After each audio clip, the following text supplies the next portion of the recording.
কথার মধ্যে ওজন আছে, আল্লাহর নবীর হাদিস সে কথা বলে। সুতরাং মানুষের কওলে ওজন আছে, মানুষের আমলে ওজন আছে। এটা কোরআনের আয়াতের দ্বারাও সাব্যস্ত হলো, আল্লাহর নবীর হাদিসের দ্বারাও সাব্যস্ত হলো। যখন কোরআন এবং হাদিসের দ্বারা কোনো একটা জিনিস সাব্যস্ত হয়ে যায় একজন মুমিনের কাছে, বাস সেই জায়গায় আত্মসমর্পণ করে কোরআন এবং হাদিসের সেই কথা নিয়েই তার জীবন চলতে হবে। এটাই হলো ইমাম বুখারীর শিক্ষা, যে কোরআন এবং হাদিস যা বলবে সেটাই হলো মুসলমানের জন্য, মুমিনের জন্য চূড়ান্ত কথা। কোরআনের বাইরে, হাদিসের বাইরে মুমিনের জীবনে আর কোনো কথার গ্রহণযোগ্যতা থাকতে পারে না। কোরআন এবং হাদিস এটাই হলো একজন মুমিনের জন্য চূড়ান্ত সিদ্ধান্ত গ্রহণকারী। এটা শুধুমাত্র আকীদার ক্ষেত্রে নয়, আকীদার ক্ষেত্রেও এই কথা। আমার বিশ্বাস সেটাই হবে, কোরআন যেটা বলবে, হাদিস যেটা বলবে।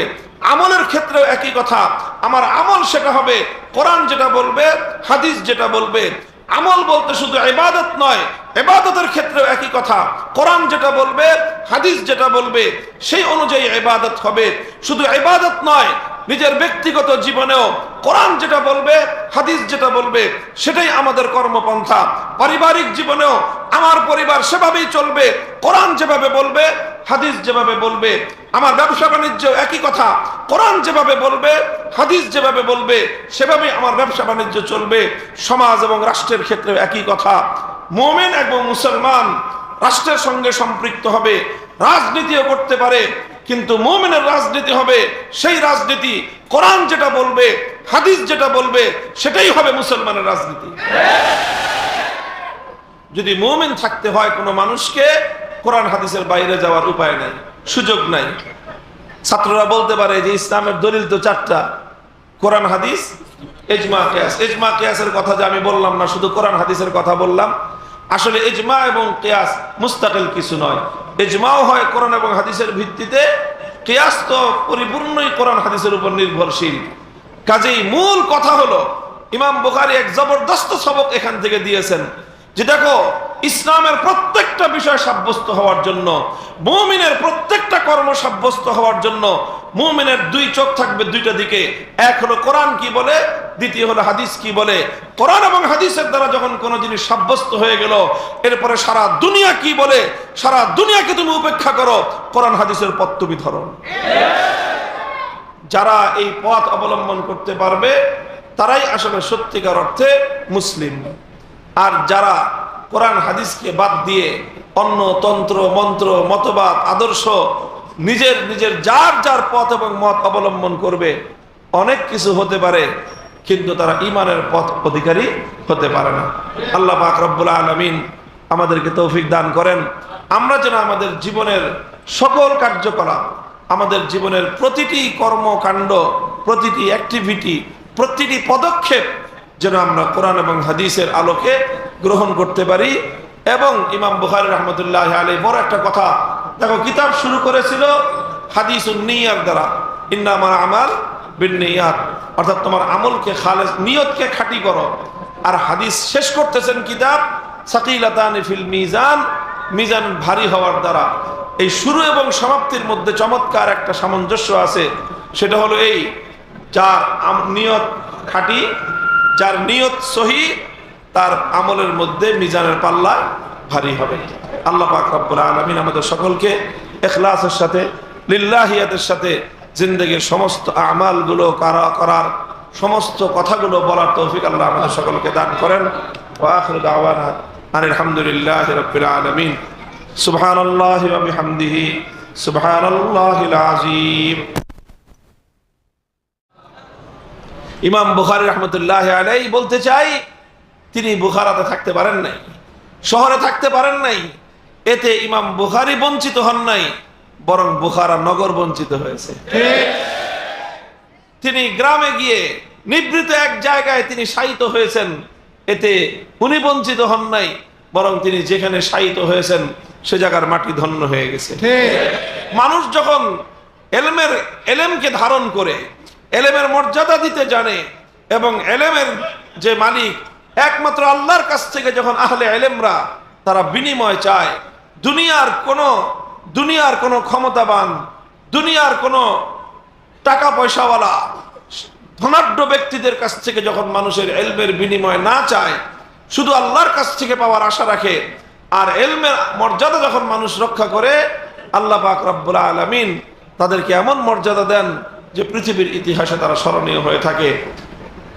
তো ভাই, যারা আসমানি, আমি শুরু করেছিলাম যে এই কথাটা, এটা এখানেই শেষ করতেছি, যে আসমানি ওয়াহির ইলম ধারণ করাটা এটা শুধুমাত্র খেতাব অর্জন করা নয়, সম্মানের পাগড়ি নয়, এটা শুধু দস্তারে ফজিলত তো আমরা বলি, কিন্তু আসলে এটা শুধুমাত্র ফজিলতের পাগড়ি নয়, বরং এটা হলো বিরাট এক দায়িত্বের বোঝা।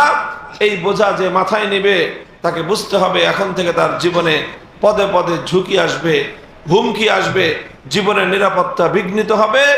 এই সকল বিপদগুলোকে হাসি মুখে বরণ করে নিতে হবে, কারণ তুমি ইলম হাসিল করেছো আসমানি ইলমের ওয়াহির সঙ্গে।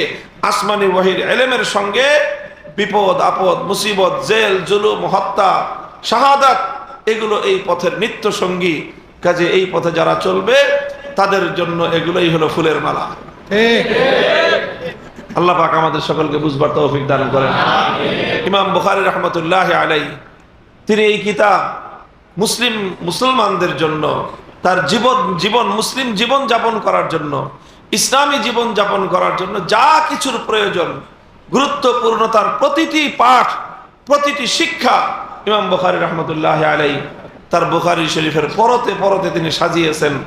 এবং তিনি হাদিসগুলোকে বিশুদ্ধ সনদের মাধ্যমে হাদিসগুলোকে এমনভাবেই বিন্যস্ত করেছেন যে ইসলামী জীবন ব্যবস্থার প্রয়োজনীয় সকল বিষয়ের শিক্ষা উম্মতকে তিনি এই কিতাবের মাধ্যমে অত্যন্ত দক্ষতার সঙ্গে, শুদ্ধতার সঙ্গে তিনি দিতে সক্ষম হয়েছেন। সর্বশেষ যে অধ্যায়টা আমরা এখন পাঠ করলাম, এটাও খুব একটা তাৎপর্যময় একটা অধ্যায়। এখানে ইমাম বুখারী রাহমাতুল্লাহি আলাইহি একটা ইসলামী আকীদাকে সাবেত করতেছেন। ইসলামী আকীদা, একটা ঈমানী আকীদাকে তিনি এখানে সাব্যস্ত করতেছেন। কেমন ভাবে? যে এই আকীদাকে যারা অস্বীকার করত, সেই অস্বীকারীদের রদ করেছেন ইমাম বুখারী। আকীদাকে অস্বীকারীদেরকে তিনি রদ করেছেন।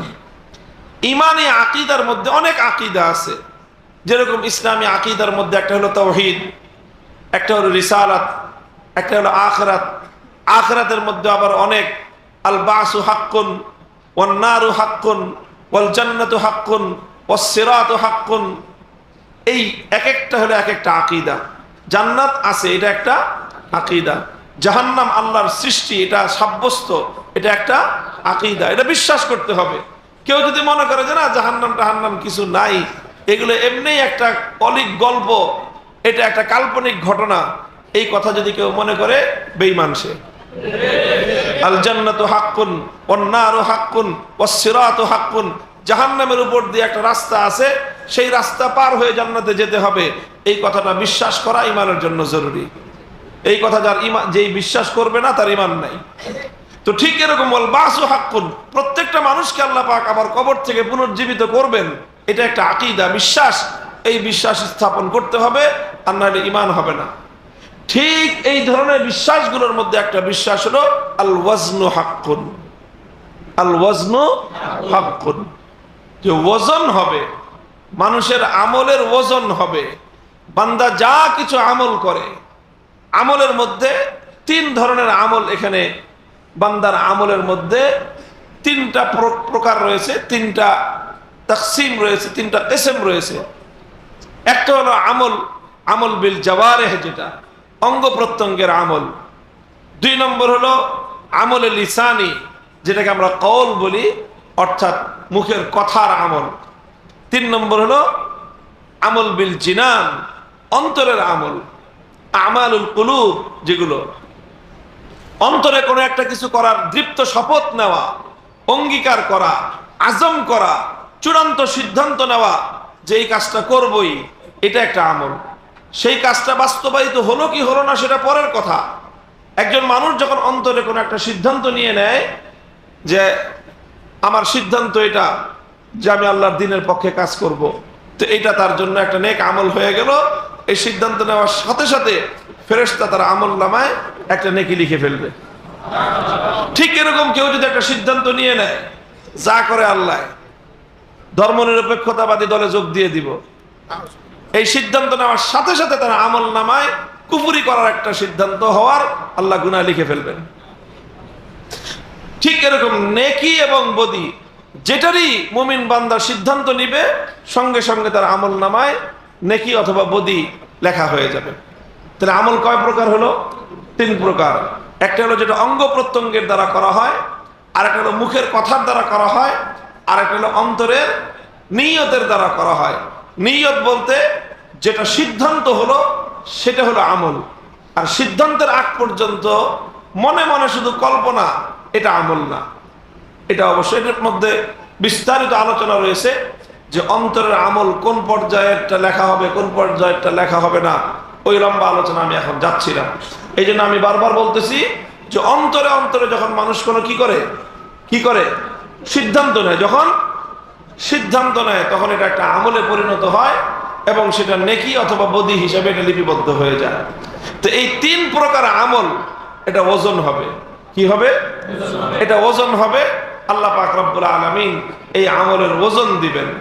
এটা হলো একটা ইসলামের আকীদা যে আল ওয়াজনু হাক্কুন। এই আকীদাকে বিশ্বাস করতে হবে, কারো বুঝে আসুক বা না আসুক, যুক্তিতে ধরুক বা না ধরুক, বিজ্ঞানসম্মত হোক বা না হোক, এই আকীদাকে বিশ্বাস না করলে একজন মানুষ মুমিন হতে পারে না। ইমাম বুখারী রাহমাতুল্লাহি আলাইহি এই কথাটাই এখানে তার এই অধ্যায়ের মূল দাবি হিসাবে, দাওয়া হিসাবে, মূল বক্তব্য হিসাবে উপস্থাপন করলেন যে আমালু বানি আদম ওয়া কাউলুহুম ইউজানু, আন্না আমালা বানি আদম ওয়া কাউলুহুম ইউজানু। এটা হলো মূল কথা এই তরজমাতুল বাবের, যে বনি আদম মানুষের আমল এবং তার কওল, তার কর্ম এবং তার কথা। এখানে কর্ম বলতে তার অঙ্গ প্রত্যঙ্গের কর্ম এবং তার অন্তরের কর্ম, এই দুইটাই এখানে আমালের মধ্যে দাখিল। আর কওলটাকে যেহেতু আলাদা উল্লেখ করেছে, এই জন্য আমলে লিসানি এটা আমলের মধ্যে দাখিল না। আমল শুধু 2 প্রকারের এটার মধ্যে দাখিল, একটা হলো আমল বিল জাওয়ারিহ, আর হলো আমল বিল জিনান, অন্তরের আমল আর অঙ্গ প্রত্যঙ্গের আমল। আর মুখের কথার দ্বারা যে আমল হয় সেটা তো আলাদা উল্লেখ করা হলো কাউলুহুম। তো আমালু বানি আদম ওয়া কাউলুহুম ইউজানু, এটা হলো ইমাম বুখারীর মূল বক্তব্য এখানে।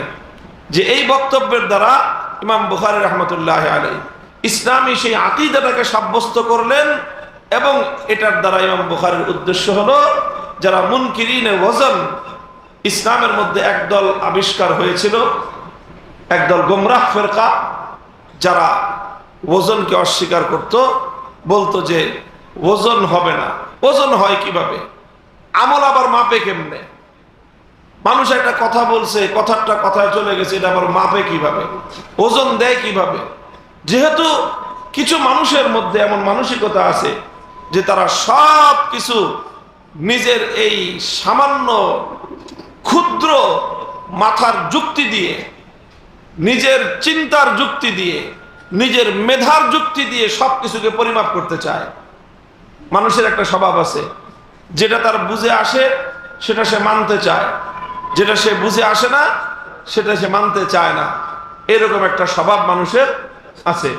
অথচ মানুষ এই কথাটা বুঝে না যে মানুষের মাথায় দুনিয়ার সব কিছু, কেউ এমন নাই যে দুনিয়ার সব কিছু বুঝে। কেউ এমন আছে? প্রত্যেকটা মানুষই অনেক জিনিস বুঝে, আবার অনেক জিনিস আছে সে বুঝে না। মানুষ সবকিছু সবাই বুঝবে না। তো সবকিছু যে সবাই বুঝবে না, এটা মানুষ দুনিয়ার বিষয়ে মেনে নেয়, কিন্তু দ্বীনের বিষয়ে অনেক মানুষ আছে এমন যে যেটা তার বুঝে আসে না সেই কথা মানুষ মানতে চায় না। এটা হলো এক ধরনের মূর্খতা। তো যাই হোক, তো যারা ওজন, মানুষের আমল ওজন হবে, এই কথাটা যাদের বুঝে আসে নাই তারা এই কথাটাকে অস্বীকার করে দিয়েছে। ইমাম বুখারী রাহমাতুল্লাহি আলাইহি সেই ওজন অস্বীকারীদের এই বাতিল মতবাদকে খণ্ডন করেছেন এখানে, যে না, এই কথাটা ঠিক নয়, বরং ইসলামী আকীদা হলো আল ওয়াজনু হাক্কুন আমালু বানি আদম ওয়া কাউলুহুম ইউজান, এটা ওজন হবে। প্রমাণ কি? যখন একটা দাবি করলেন, কি লাগবে? প্রমাণ লাগবে। যে প্রমাণ কি? ইমাম বুখারী রাহমাতুল্লাহি আলাইহি এখানে কোনো যুক্তি, কোনো তর্ক, কোনো বৈজ্ঞানিক বিশ্লেষণ, কোনো লজিক, এই সমস্ত তর্কে ইমাম বুখারী রাহমাতুল্লাহি আলাইহি যান নাই। যুক্তি তর্কে ইমাম বুখারী যান নাই। কারণ যুক্তি তর্কে যান নাই কেন? এবং যুক্তি তর্ক দিয়ে ইসলামী আকীদাকে প্রমাণ করবা, সাব্যস্ত করাটা এটা ইসলামী তরিকাও না। ইসলাম যুক্তি তর্কের পিছনে চলে না, যদিও মানুষ যুক্তি তর্ক তালাশ করে বেশি। যুক্তি তর্ক পাইলে মানুষ খুব খুশি হয়। যারা যুক্তি তর্ক দিয়ে কথা বলতে পারে মানুষ তাদেরকে উপাধি দিয়ে দেয় যুক্তিবিদ, বিতার্কিক। এইভাবে যুক্তির পিছনে মানুষ পড়ে। অথচ ইসলাম বলে যে না, ইসলামের বিষয়গুলো যুক্তিতর্ক দিয়ে নয়, বরং ইসলামের বিষয়গুলোকে সাব্যস্ত করতে হবে, মানতে হবে, বিশ্বাস করতে হবে দুইটা জিনিসের উপর ভিত্তি করে। কয়টা জিনিস? দুইটা জিনিস। এক নম্বর হলো কিতাবুল্লাহ, দুই নম্বর হলো সুন্নত রাসূলিল্লাহ। এক নম্বর হলো কোরআন কি বলে, দুই নম্বর হাদিস কি বলে। বাস। কোরআন এবং হাদিসের দ্বারা কোনো জিনিস প্রমাণিত হওয়ার পর কোন মুমিন ভিন্ন কোন দলিল এবং প্রমাণের মুখাপেক্ষী হতে পারে না। এটা হলো ইমাম বুখারীর একটা শিক্ষা এখানে এই বাবের মধ্যে, যে আমল ওজন হবে, প্রমাণ কি কোরআনে আছে, আমল ওজন হবে, প্রমাণ কি হাদিসে আছে। আমল প্রমাণ হবে, যুক্তি কি? যুক্তি ইসলাম যুক্তির উপর নির্ভরশীল নয়, ইসলাম কোরআন এবং হাদিসের উপর নির্ভরশীল। যদিও যুক্তি এমন, যুক্তিটা মানুষের কাছে আকর্ষণীয় মনে হয়, কিন্তু প্রকৃত অর্থে যুক্তিটা খুব দুর্বল জিনিস। কারণ যুক্তি এমন জিনিস যে যুক্তি নানা রকম হতে পারে। যুক্তি এটা বহুমুখী সাপের মতো। আমাদের সমাজে একটা কথা আছে, দ্বিমুখী সাপ। এই মাথায় মাথা, ওদিকেও মাথা, দুই দিকেই চলে। আরেকটা কথা আছে, শাখের করা, যাইতেও কাটে আইতেও কাটে। যুক্তি কিন্তু এমন জিনিস, যুক্তি যে যেদিক দিয়ে চালাবে সেদিক দিয়ে তার যুক্তি চলে। এই জন্য ইসলাম মানুষকে যুক্তির পিছনে ছুটার শিক্ষা দেয় নাই। কারণ যুক্তির পিছনে ছুটতে গেলে শেষ পর্যন্ত কি পরিণাম হয়, শাইখুল হাদিস রাহমাতুল্লাহি আলাইহি একটা গল্প বলতেন যুক্তির বাস্তবতা বোঝানোর জন্য। দেখো যুক্তি কিরকম। গল্পটা খুব সুপ্রসিদ্ধ, যে এক বেটা গাধা নিয়ে ছুটছে। এখন কিছু মানুষ ধান্দা করছে যে ওর গাধাটা ওর কাছ থেকে কি করবে, ছিনায় নেবে যে কোনো ভাবে।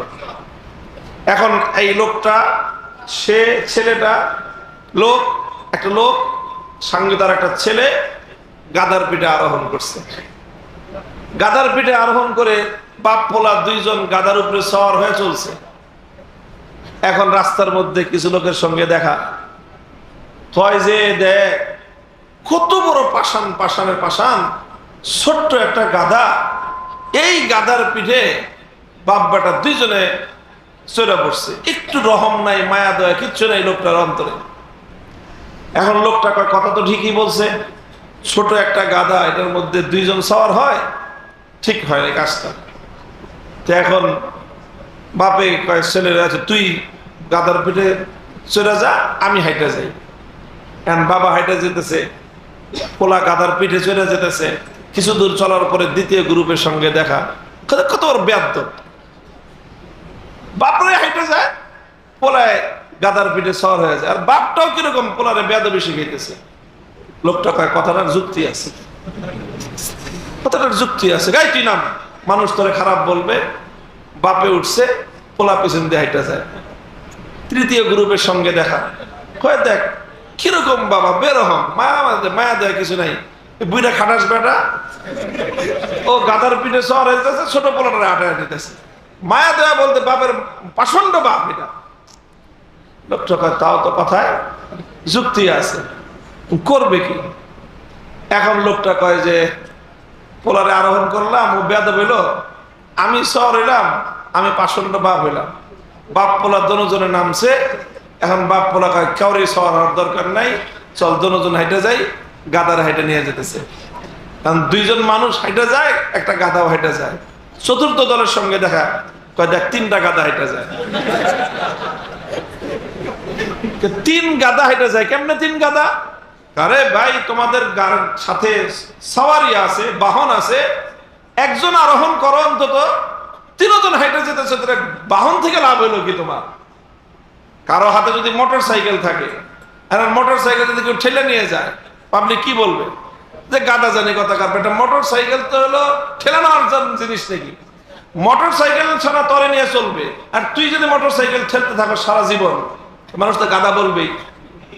এখন এটা দেখে বলে যে 3 গাদা হাইটা যায়, যে গাদা থাকতে পায়ে হাইটা যায়, তো এটা গাদা নাকি? এখন লোকটা মহা চিন্তায় পড়ছে। প্রথমে 2 জন আরোহণ করলাম, তো 2 জন পাষণ্ড হইলাম। শুধু পোলারে আরোহণ করলাম, বেয়াদব হইল। আমি শুধু বাপ আরোহণ করলাম, পোলারে হাঁটাইলাম, পাষণ্ড বাবা হইলাম। দুজন নামলাম, গাদা হইলাম। এখন করবে কি? এখন কয় দেখছে গাদা সাথে রাখলেই সমস্যা। পরে যা গাদাই ছেড়ে দিছে।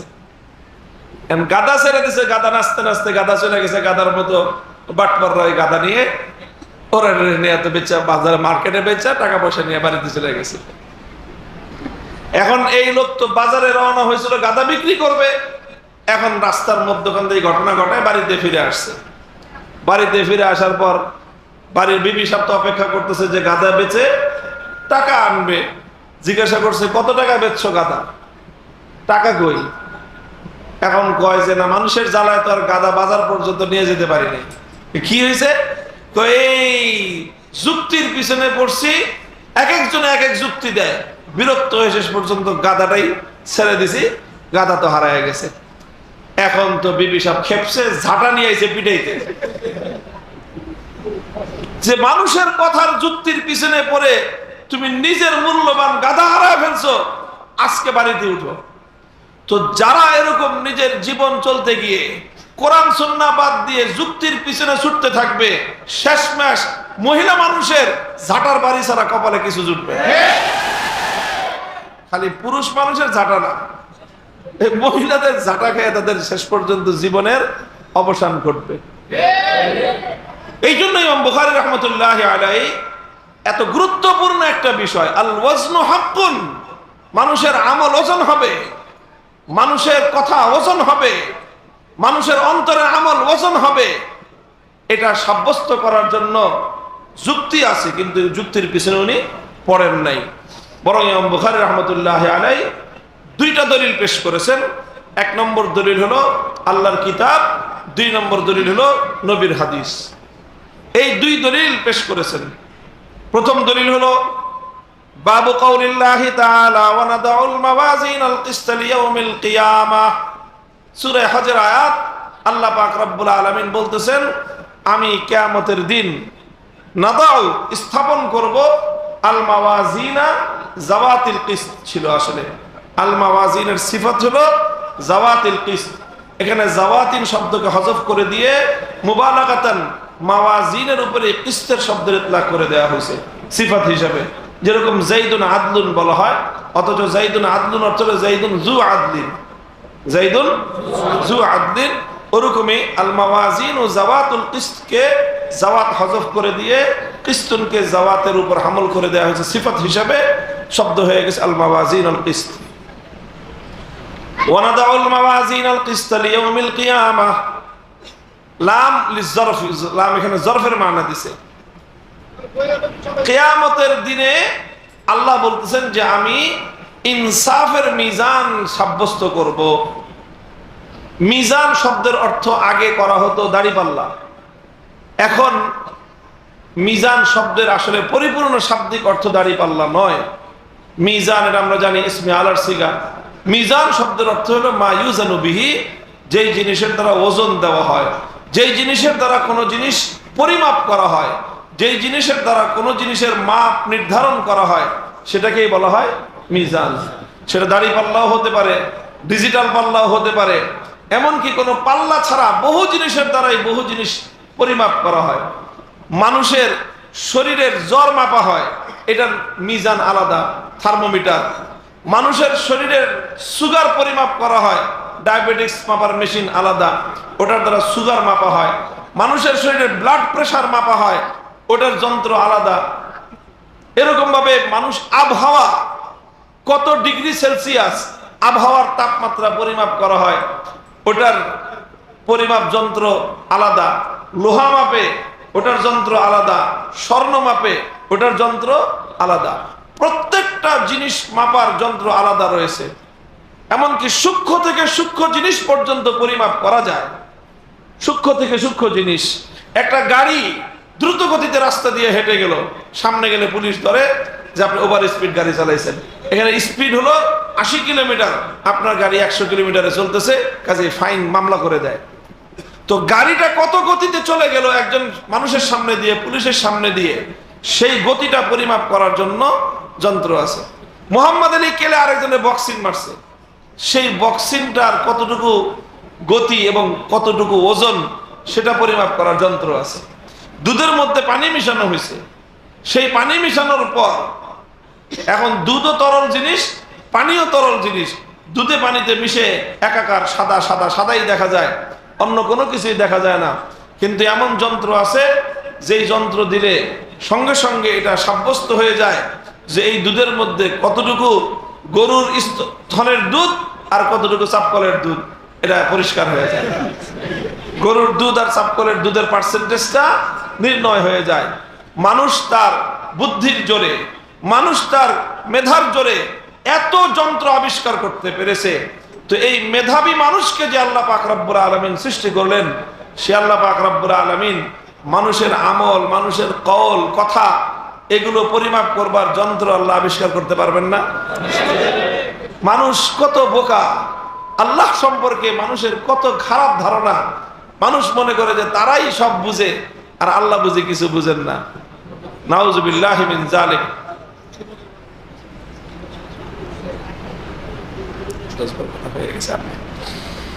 তো এই যে কোরআনের এই আয়াতের দ্বারা সাব্যস্ত হলো যে আমালা বনি আদমা ইউজানু, আল্লাহ পাক রব্বুল আলামিন ওজনের জন্য মিজান সাব্যস্ত করবেন। এটা হলো কোরআনের আয়াতের দ্বারা সাব্যস্ত হলো। ইমাম বুখারী রাহমাতুল্লাহি আলাইহি ওজন যে হক, এটার জন্য দ্বিতীয় আয়াত, দ্বিতীয় দলিল দিবেন হাদিসের দ্বারা।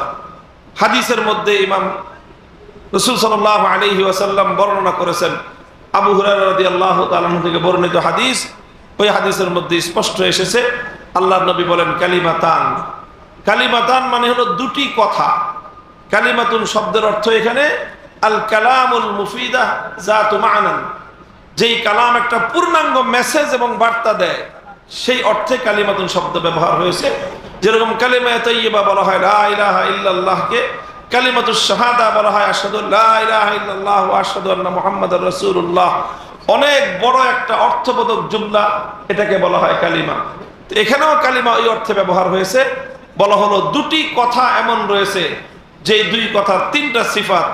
হাবিবাতানি ইলার রহমান, রহমান শব্দের অর্থ হলো সীমাহীন দয়ালু। সীমাহীন দয়ালু আল্লাহর কাছে অতি প্রিয়।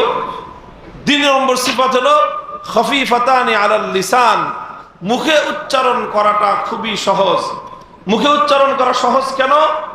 একটা হলো কথাগুলো ছোট্ট সংক্ষিপ্ত, এই জন্য মুখে উচ্চারণ করা সহজ। 2 নম্বর সহজ হলো যে এই কথার মধ্যে তালাফফুজে, উচ্চারণে জটিল কোনো শব্দ এখানে নাই, এই জন্য কথা দুটো খুব সহজ, খুব সহজ। কিন্তু সাকিলাতানি ফিল মিজান, এটা হলো মাওজা ইস্তিশহাদ, যে মিজানের মধ্যে কথা দুটো অনেক ভারী হয়ে যাবে। মিজানের মধ্যে মরিচ ছোট কিন্তু ঝাল বেশি, টাকা বিনিয়োগ কম কিন্তু মুনাফা বেশি, পরিশ্রম কম কিন্তু লাভ বেশি। এই যে কথাগুলোর মধ্যে যেরকম একটা আকর্ষণ আছে, আল্লাহ রাসূল সাল্লাল্লাহু আলাইহি ওয়াসাল্লাম এই দুই কথার দিকে, এই দুই কালিমার দিকে মানুষের আগ্রহ সৃষ্টি করবার জন্য আল্লাহর নবী এই কথাই বললেন যে কথা দুটো সংক্ষিপ্ত কিন্তু এর ওজন অনেক বেশি। কথা দুটো কি? সুবহানাল্লাহি ওয়া বিহামদিহি সুবহানাল্লাহিল আযীম। প্রথম কথা হলো সুবহানাল্লাহি ওয়া বিহামদিহি, দ্বিতীয় কথা হলো সুবহানাল্লাহিল আযীম। তাহলে ইমাম বুখারী সাব্যস্ত করলেন যে কথার মধ্যে ওজন আছে, আল্লাহর নবীর হাদিস সে কথা বলে। সুতরাং মানুষের কওলে ওজন আছে, মানুষের আমলে ওজন আছে, এটা কোরআনের আয়াতের দ্বারাও সাব্যস্ত হলো, আল্লাহর নবীর হাদিসের দ্বারাও সাব্যস্ত হলো। যখন কোরআন এবং হাদিসের দ্বারা কোনো একটা জিনিস সাব্যস্ত হয়ে যায় একজন মুমিনের কাছে, বাস সেই জায়গায় আত্মসমর্পণ করে কোরআন এবং হাদিসের সেই কথা নিয়েই তার জীবন চলতে হবে। এটাই হলো ইমাম বুখারীর শিক্ষা, যে কোরআন এবং হাদিস যা বলবে সেটাই হলো মুসলমানের জন্য, মুমিনের জন্য চূড়ান্ত কথা। কোরআনের বাইরে, হাদিসের বাইরে মুমিনের জীবনে আর কোনো কথার গ্রহণযোগ্যতা থাকতে পারে না। কোরআন এবং হাদিস এটাই হলো একজন মুমিনের জন্য চূড়ান্ত সিদ্ধান্ত গ্রহণকারী। এটা শুধুমাত্র আকীদার ক্ষেত্রে নয়, আকীদার ক্ষেত্রেও এই কথা, আমার বিশ্বাস সেটাই হবে কোরআন যেটা বলবে, হাদিস যেটা বলবে। আমলের ক্ষেত্রেও একই কথা, আমার আমল সেটা হবে কোরআন যেটা বলবে, হাদিস যেটা বলবে। আমল বলতে শুধু ইবাদত নয়, ইবাদতের ক্ষেত্রেও একই কথা, কোরআন যেটা বলবে, হাদিস যেটা বলবে সেই অনুযায়ী ইবাদত হবে। শুধু ইবাদত নয়, নিজের ব্যক্তিগত জীবনেও কোরআন যেটা বলবে, হাদিস যেটা বলবে সেটাই আমাদের কর্মপন্থা। পারিবারিক জীবনেও আমার পরিবার সেভাবেই চলবে, কোরআন যেভাবে বলবে, হাদিস যেভাবে বলবে। আমার ব্যবসা বাণিজ্য একই কথা, কোরআন যেভাবে বলবে, হাদিস যেভাবে বলবে সেভাবেই আমার ব্যবসা বাণিজ্য চলবে। সমাজ এবং রাষ্ট্রের ক্ষেত্রে একই কথা। মুমিন এবং মুসলমান রাষ্ট্রের সঙ্গে সম্পৃক্ত হবে, রাজনীতিও করতে পারে, কিন্তু মুমিনের রাজনীতি হবে সেই রাজনীতি কোরআন যেটা বলবে, হাদিস যেটা বলবে সেটাই হবে মুসলমানের রাজনীতি। যদি মুমিন থাকতে হয় কোনো মানুষকে, কোরআন হাদিসের বাইরে যাওয়ার উপায় নাই, সুযোগ নাই। ছাত্ররা বলতে পারে যে ইসলামের দলিল তো চারটা, কোরআন হাদিস, ইজমা কিয়াস। ইজমা কিয়াসের কথা যে আমি বললাম না, শুধু কোরআন হাদিসের কথা বললাম। আসলে ইজমা এবং কিয়াস মুস্তাকিল কিছু নয়। ইজমাও হয় কোরআন এবং হাদিসের ভিত্তিতে, কিয়াস তো পরিপূর্ণই কোরআন হাদিসের উপর নির্ভরশীল। কাজেই মূল কথা হলো, ইমাম বুখারী এক জবরদস্ত সবক এখান থেকে দিয়েছেন যে দেখো, ইসলামের প্রত্যেকটা বিষয় সাব্যস্ত হওয়ার জন্য, মুমিনের প্রত্যেকটা কর্ম সাব্যস্ত হওয়ার জন্য মুমিনের দুই চোখ থাকবে দুইটা দিকে। এক হলো কোরআন কি বলে, দ্বিতীয় হলো হাদিস কি বলে। কোরআন এবং হাদিসের দ্বারা যখন কোনো জিনিস সাব্যস্ত হয়ে গেল, এরপরে সারা দুনিয়া কি বলে, সারা দুনিয়াকে তুমি উপেক্ষা করো, কোরআন হাদিসের পথ তুমি ধরো। যারা এই পথ অবলম্বন করতে পারবে তারাই আসলে সত্যিকার অর্থে মুসলিম। আর যারা কোরআন হাদিসকে বাদ দিয়ে অন্য তন্ত্র মন্ত্র মতবাদ আদর্শ নিজের নিজের যার যার পথ এবং মত অবলম্বন করবে, অনেক কিছু হতে পারে কিন্তু তারা ঈমানের পথ অধিকারী হতে পারে না। আল্লাহ পাক রব্বুল আলামিন আমাদেরকে তৌফিক দান করেন, আমরা যেন আমাদের জীবনের সকল কার্যকলাপ, আমাদের জীবনের প্রতিটি কর্মকাণ্ড, প্রতিটি অ্যাক্টিভিটি, প্রতিটি পদক্ষেপ যেন আমরা কোরআন এবং হাদিসের আলোকে গ্রহণ করতে পারি। এবং ইমাম বুখারী রাহমাতুল্লাহি আলাইহি বড় একটা কথা, দেখো কিতাব শুরু করেছিল হাদিসুন নিয়াত দ্বারা, ইন্নামাল আমাল বিন্নিয়াত, অর্থাৎ তোমার আমলকে খালেস, নিয়তকে খাঁটি করো। আর হাদিস শেষ করতেছেন কিতাব সাকিলাতানি ফিল মিজান, মিজান ভারী হওয়ার দ্বারা। এই শুরু এবং সমাপ্তির মধ্যে চমৎকার একটা সামঞ্জস্য আছে, সেটা হলো এই, যার নিয়ত খাঁটি, যার নিয়ত সহি, তার আমলের মধ্যে মিজানের পাল্লা ভারী হবে। আল্লাহ পাক রব্বুল আলামিন আমাদের সকলকে ইখলাসের সাথে, লিল্লাহিয়াতের সাথে জিন্দেগীর সমস্ত আমালগুলো করার, সমস্ত কথাগুলো বলার তৌফিক আল্লাহ আমাদের সকলকে দান করেন। ওয়া আখিরু দাওয়ানা আনিল হামদুলিল্লাহি রাব্বিল আলামিন।